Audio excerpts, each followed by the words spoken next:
kelas marketing berikutnya. Sebelum masuk ke project akhir, saya mau membuat summary untuk merangkum kurang lebih dan summary dan tambahan mengenai digital marketing.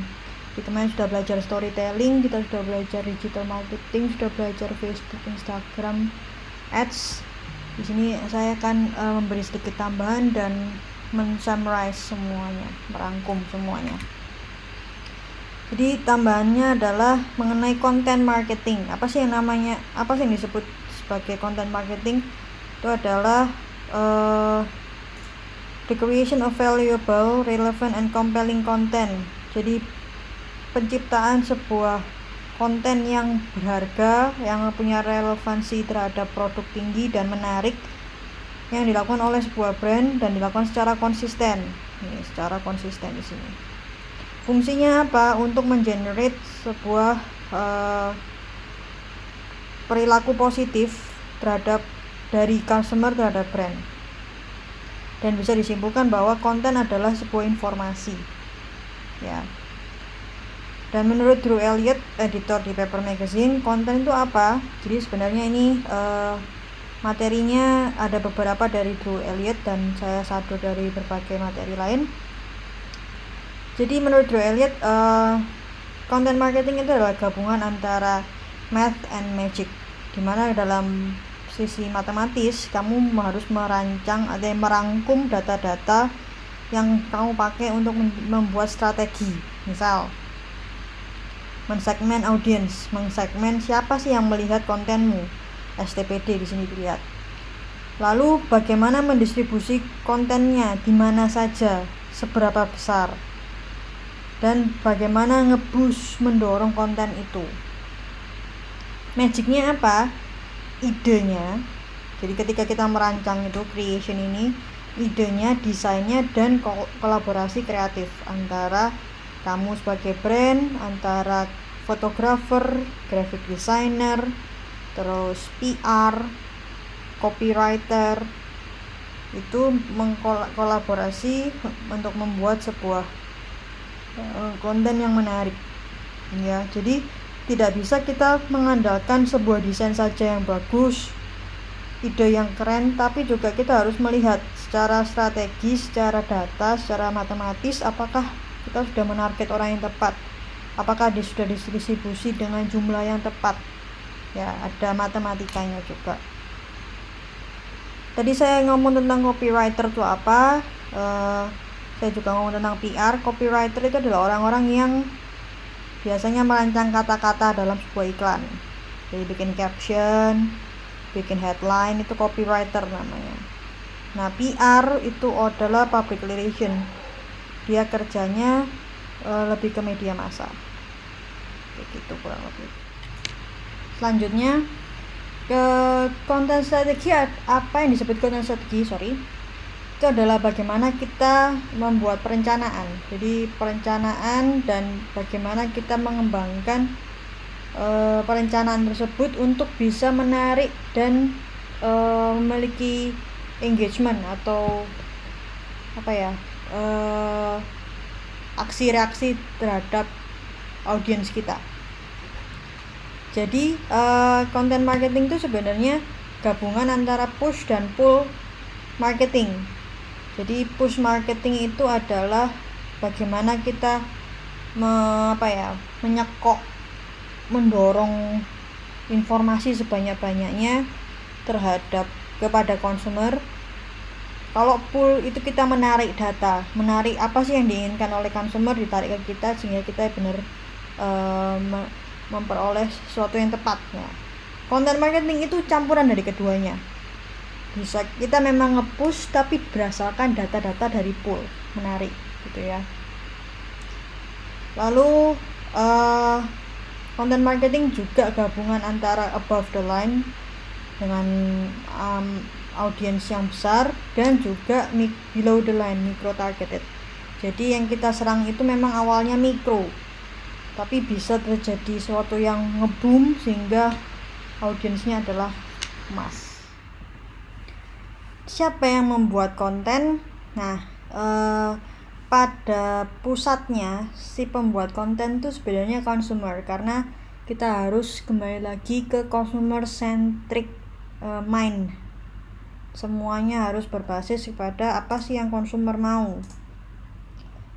Di mana konsumer itu akan masukan dari konsumen itu akan diproses oleh brands, oleh agensi, orang-orang kreatif yang secara independen, media publisher, influencer, sampai akhirnya berkembang ke orang-orang di luar itu. Tapi pertama yang membuat konten adalah consumer. Ada juga nanti yang namanya konten yang dibuatkan oleh consumer seperti konten OOTD, itu namanya content generated user generated content atau UGC, itu juga ada. Nah, kategori konten dari jenisnya, kategorinya, konten dibagi dari orang yang membuatnya. Siapa sih yang bikin itu? Konsumen, brand, influencer. Siapa yang memilikinya? Apakah konten itu tersebar secara berbayar atau memang organik? Terus konten itu juga dibagi berdasarkan platform. Di mana sih itu dibuat? Di Instagram, di YouTube, di Twitter, gitu. Platform konten juga dibagi berdasarkan besarnya. Jadi misalnya kalau short itu kita hitung kayak Instagram story yang cuma 15 detik, atau ada yang bikin film kayak kalau fashion tuh dia bikin semacam movie, short movie gitu, itu lebih dari 1 menit. Ada yang bikin juga IGTV gitu ya. Lalu juga berdasarkan mediumnya, apakah kata-kata saja, caption aja, apakah image, apakah video. Bisa juga kata-kata aja tuh kayak cuman quotes tuh ya, kayak atau juga sekedar tweet. Ada seorang influencer cuman sekedar nge-tweet tentang mie sadap, itu sebuah mediumnya sebuah teks, tapi itu sebenarnya konten yang kerjasama antara si Won dan si mie sedap gitu ya. Lalu frekuensi rilisnya, apakah memang dikeluarkan sekali atau berulang-ulang. Lalu aktivitas dalam konten tersebut, apakah konten itu sifatnya kompetisi, giveaway, blog post atau review. Dan lama hidupnya, longevity, apakah itu evergreen, jadi tahan lama sampai berbagai season, atau cuman bisa available pada season tertentu saja. Nah, strateginya, jadi kalau kita lihat di sini, konten itu ada yang namanya earned media, ada yang namanya shared media, ada yang namanya own media, dan paid media. Apa yang disebut dengan earned media adalah ini yang kita miliki, yang kita dapatkan.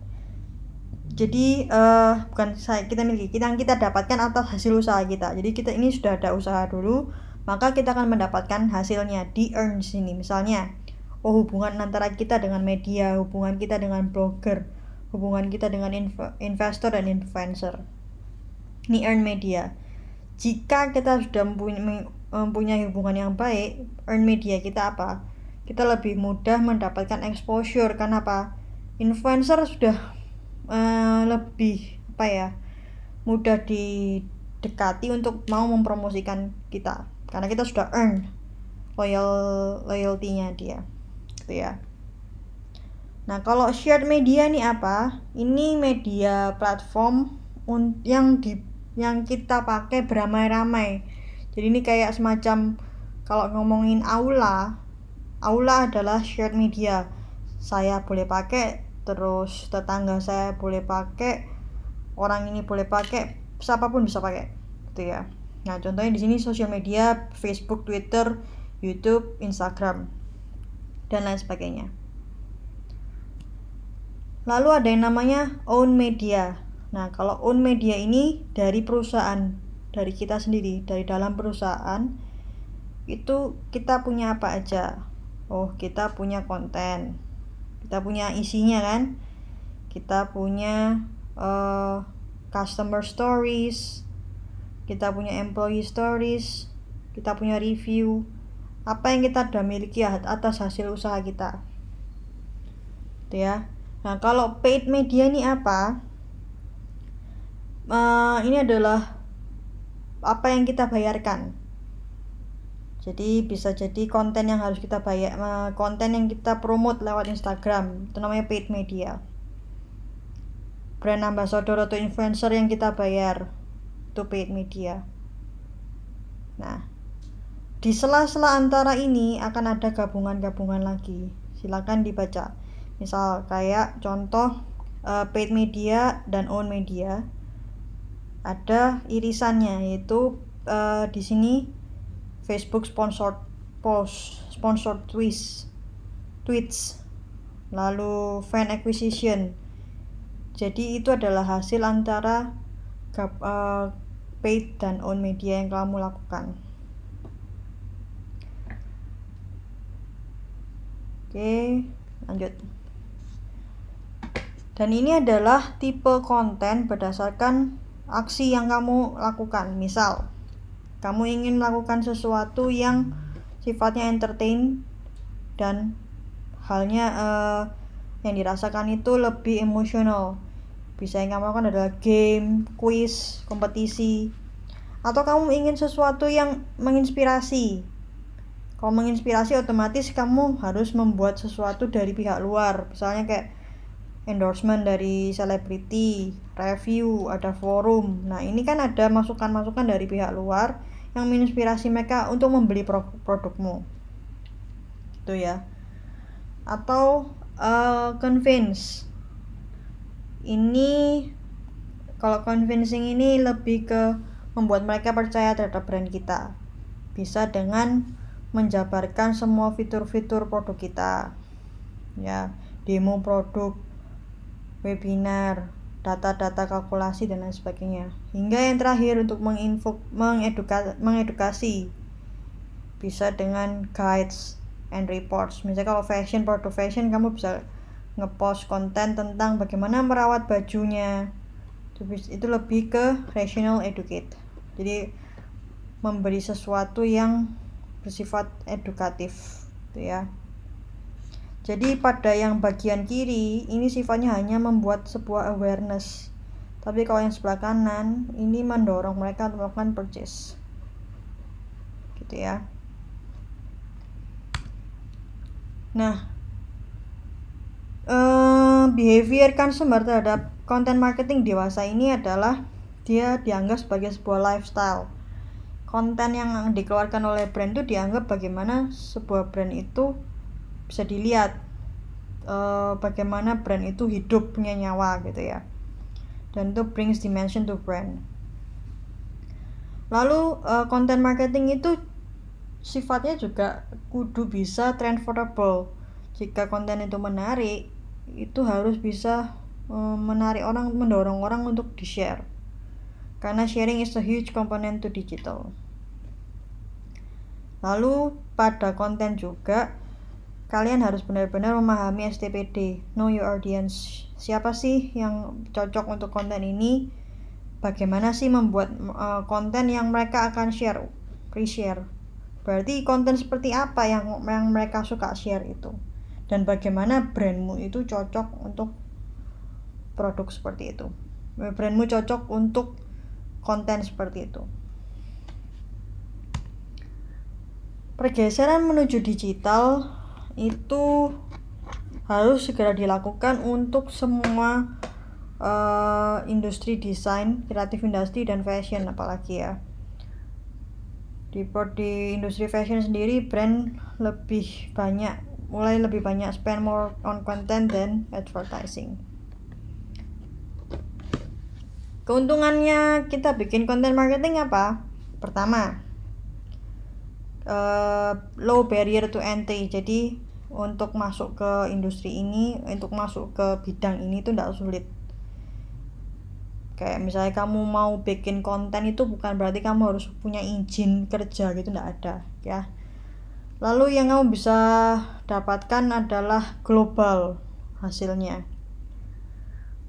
Lalu juga adaptable, kamu bisa mudah dengan cepat mengikuti perkembangan zaman, mengikuti season trennya fashion, kemudian perubahan misalnya platform yang dulu Snapchat lebih populer sekarang tiba-tiba TikTok.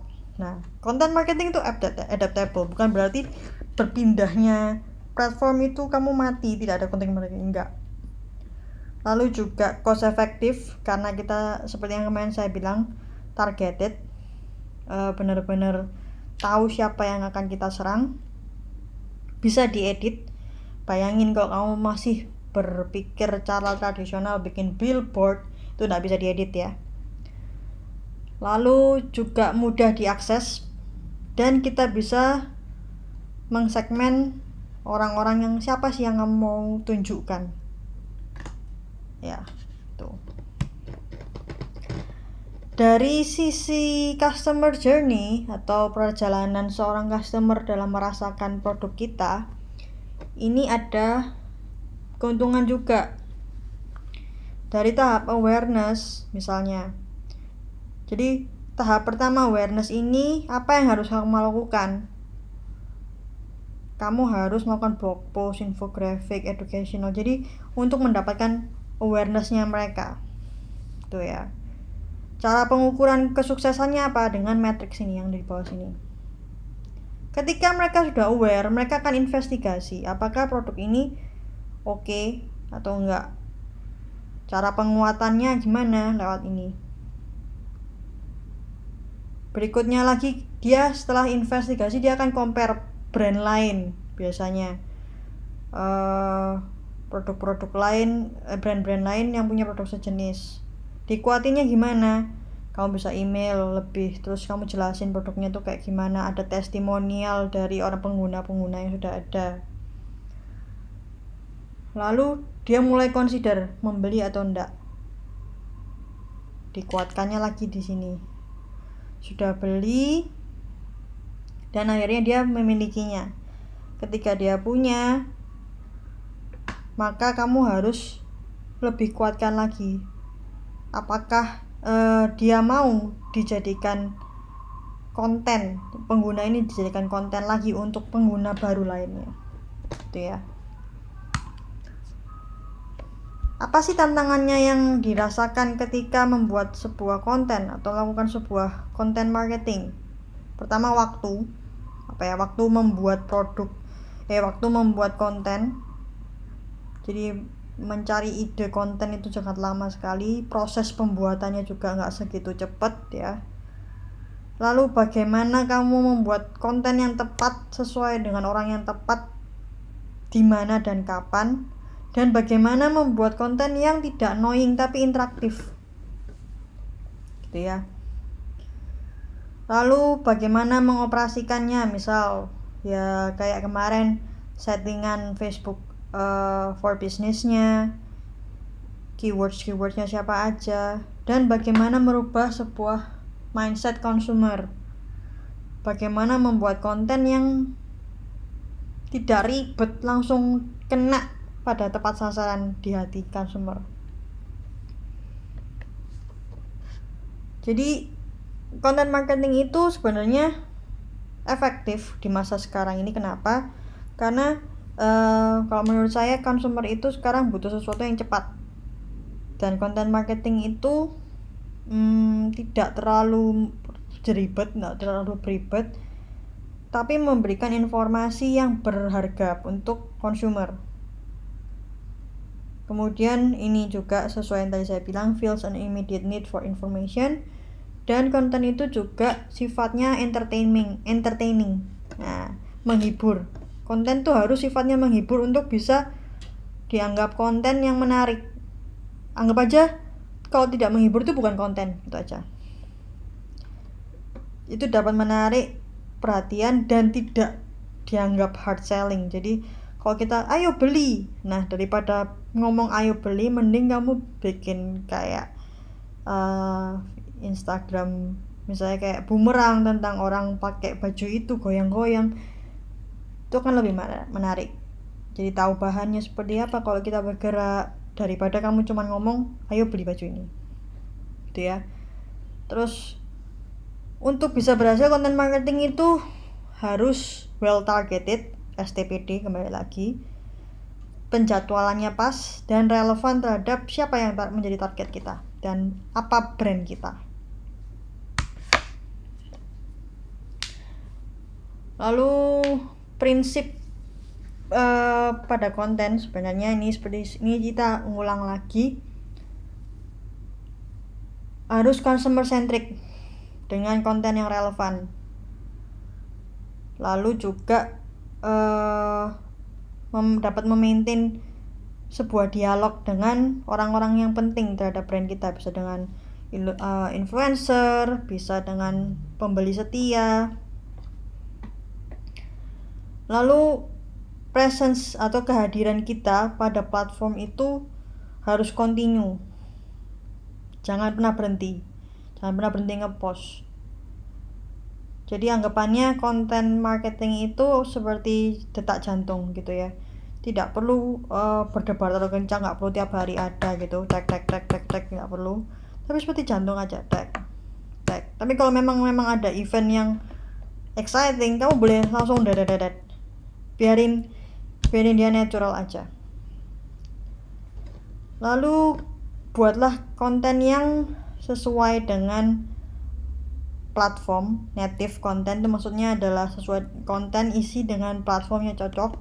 Kayak kalau kamu Instagram ya harus square, ukuran Instagram square-nya pas, Instastory-nya pas.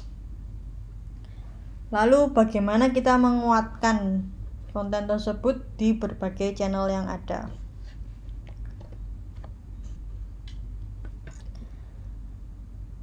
Bagaimana mencari relevansi? Relevansi itu sebenarnya irisan dari kedua hal ini. Apa yang harus dikomunikasikan oleh brand dan apa yang diinginkan oleh consumer. Apa yang ingin mereka ketahui dan apa yang ingin mereka share ulang, intinya gitu.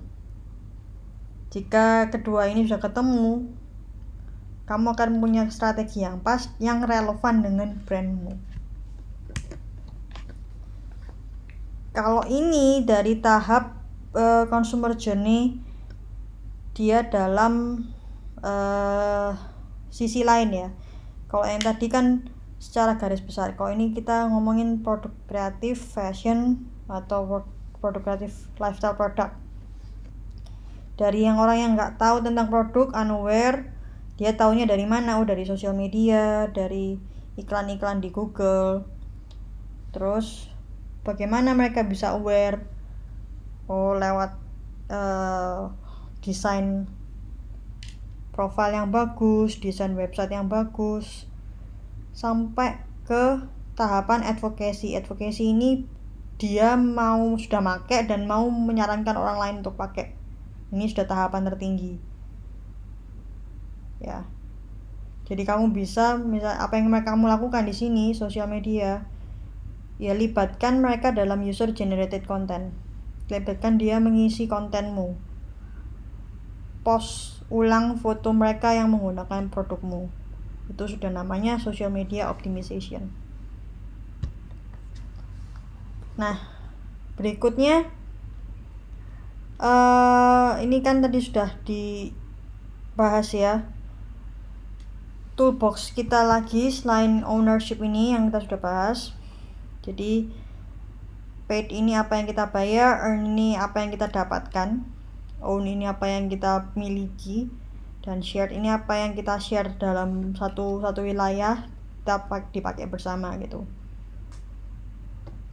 Medium sudah dipelajari, platform juga sudah. Metode broadcastnya gimana? Apakah itu sesuatu yang unplanned, yang tidak direncanakan, atau memang direncanakan? Apakah terschedule, terjadwal? Ada juga yang programmatic dan live. Nah, jika dianggap sesuatu yang direncanakan, ini ada dua hal ini, branded content dan routed content. Jadi ini memang sudah dibikin oleh brand, dijadwalkan kapan, isinya benar-benar dari dalam perusahaan, gitu ya. Jadi branded content ini tidak ada tidak ada tidak ada pengaruh dari luar. Kalau rooted ini sudah ada pengaruh dari luar. Jadi misalnya reaksi kita terhadap isu yang berkembang. Kalau misalnya branded content, kita jualan kaos, rooted content kita adalah di saat sekarang reaksi kita ini adalah membuat masker. Itu rooted content gitu. Nah, kalau social care ini bagaimana kita merespon konsumen. Misalnya konsumen ini kita bikin IG questions. Nah, itu terus kita repost jawabannya mereka, itu social care. Nah, tapi kalau yang benar-benar tidak bisa kita filter, kayak kalau misalnya kita IG live terus mereka ngomong sembarang ngalir terus kita nggak bisa kontrol, itu namanya social satellite gitu. Dan sebagai bagian dari content marketing ada yang disebut sebagai influencers marketing.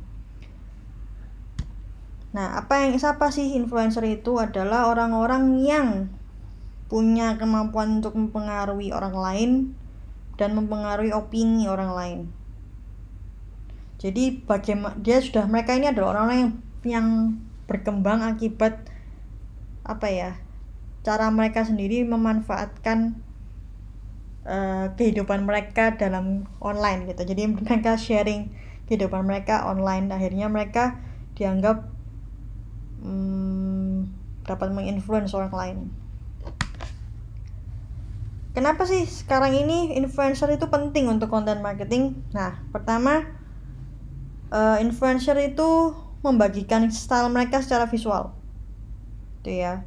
Dan mereka dianggap orang independen di luar brand tersebut gitu. Jadi dianggap lebih dekat sebagai user juga gitu loh.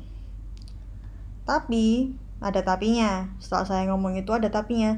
Sekarang ini ada kritisisme terhadap independensi mereka. Apakah memang mereka ini dibayar karena jadi mereka ngepost itu karena hanya dibayar, atau memang selain dibayar produk itu memang bagus, intinya gitu. Dan kalau kita pakai influencer, ada kesan otentik, ada kesan keaslian, ada kesan kenyataan di sana. Nah, tipe-tipe influencer sendiri ada 3. Ada yang disebut selebriti, ini artis, seleb. Jadi dia tidak berawal dari sosial media, jadi dia awalnya bisa dari musik, dari film, ya. Ada yang namanya macro influencer. Ini dia followernya biasanya lebih dari 100k, punya talent agent sendiri, punya sekretaris manager sendiri. Atau micro influencer. Nah, kalau mikro ini baiknya gimana? Karena dia kecil, biasanya skalanya lebih kecil, audiensnya dia, followernya mereka itu lebih engage, dia lebih dekat terhadap lebih dekat dengan followernya dia, jadi lebih personal dan pengaruh influence-nya lebih tinggi. Bagaimana sih bekerja dengan baik dengan influencer? Jadi tahap pertama sebenarnya kita cuma tinggal follow mereka, terus ajak mereka ngobrol, kirim produk, undang mereka ke event. Lalu terakhir cara lain ya kita menawarkan kontrak kerjasama berbayar, antara mau ngepost dan menggunakan produk, bisa sampai create konten, sampai co-design, sama-sama desain. Masalah apa sih yang bakal keluar kalau misalnya kita kerjasama sama influencer? Wajar. Pertama, personality clash antara brand dengan influencer gak nyambung. Jadi antara idenya si content creator ini sama idenya influencer ini beda. Lalu dia susah dihubungi. Nomor 2 ini dia susah dihubungi, difficult to deal with. Influencernya gak suka produk. Jangan sampai dapet influencer gak suka sama produkmu, harus cocok dulu. Lalu influencer behave inappropriately in your clothing. Jadi misalnya influencer tersebut ternyata lagi bikin konten YouTube yang kurang baik, tapi dia lagi pakai bajumu, wah itu bahaya tuh.